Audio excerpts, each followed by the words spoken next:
بسم اللہ الرحمن الرحیم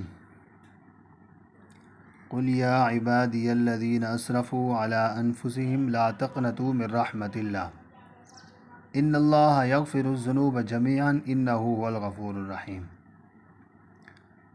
سامعین محترم، میں تراویح پڑھا رہا ہوں تو ابھی یہ قرآن کی ایک آیت ہے، اس سے گزر ہوا تو میں نے کہا ایک ویڈیو سامعین تک پہنچا دوں کہ اللہ پاک اس آیت میں کیا فرماتے ہیں۔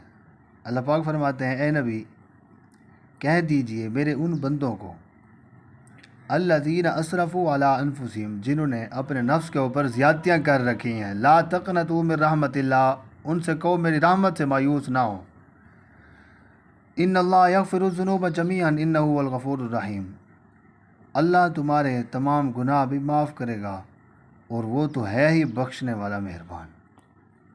تو میرے دوستو، یہ اس آیت کے اندر اللہ پاک نے رات کی عبادت گزار لوگوں سے نہیں کہا جو رات کی عبادت کرتے ہیں، یا ان لوگوں سے نہیں کہا جو اولیاء اکرام، کتب ابدال، انبیاء، صالحین، بلکہ یہ ان لوگوں سے کہا جنہوں نے اپنے نفس کے اوپر زیادتیاں کر رکھی ہیں، جو گناہوں میں مبتلا ہیں۔ اللہ پاک ان لوگوں سے خطاب کر رہے ہیں کہ تم نے جتنے بھی گناہ کر لیے ہیں میری رحمت سے مایوس نہ ہو، جب بھی تم توبہ کرو گے تو میں تمہارے سارے گناہوں کو معاف کر دوں گا۔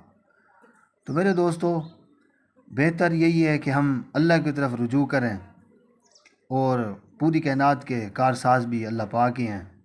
اگر کسی کے کوئی مسائل ہیں، کوئی مشکلیں ہیں، کوئی پریشانیاں ہیں، تو اگر میں کہتا ہوں اللہ کی طرف رجوع کیا جائے تو انشاءاللہ ان تمام پریشانیوں کا حل انسان کے لیے نکل جائے گا، اور خوشی خوشی ہر کوئی اپنی زندگی بسر کرے گا، کیونکہ اللہ پاک نے اعمال کے ساتھ احوال کا جو ہے نا معیار رکھا ہے۔ جب آپ کے اعمال اچھے ہوں گے تو پھر احوال بھی اچھے ہوں گے، آپ کی زندگی کے حالات بھی اچھے ہوں گے۔ جب آپ کے اعمال اچھے نہیں ہیں تو پھر آپ کی زندگی کے حالات کبھی اچھے نہیں ہو سکتے، آپ چاہے جتنا بھی کوشش کر لیں، کیونکہ اس دنیا کو چلانے والے اللہ پاک ہیں۔ تو ہمیں اللہ کی ذات کے ساتھ اپنا تعلق مضبوط رکھنا چاہیے۔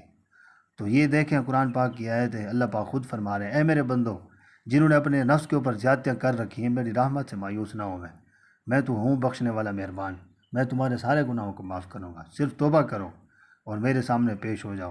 اور اللہ پاک فرماتے ہیں، التائب من الذنب کمن لا ذنب لہ، گناہوں سے توبہ کرنے والا ایسے ہے جیسے کہ اس نے کوئی گناہ کیا ہی نہ ہو۔ تو میرے دوستو، آج ہم سب اپنے گناہوں سے توبہ کریں، رمضان کا بابرکت مہینہ چل رہا ہے، اللہ پاک ہم سب کی زندگی میں برکت عطا فرمائے، اور یہ پیغام تمام دوستوں میں شیئر کریں۔ اللہ سب کی اپنے حفظ و امان میں رکھے، زندگی میں برکتیں عطا فرمائے۔ السلام علیکم ورحمۃ اللہ۔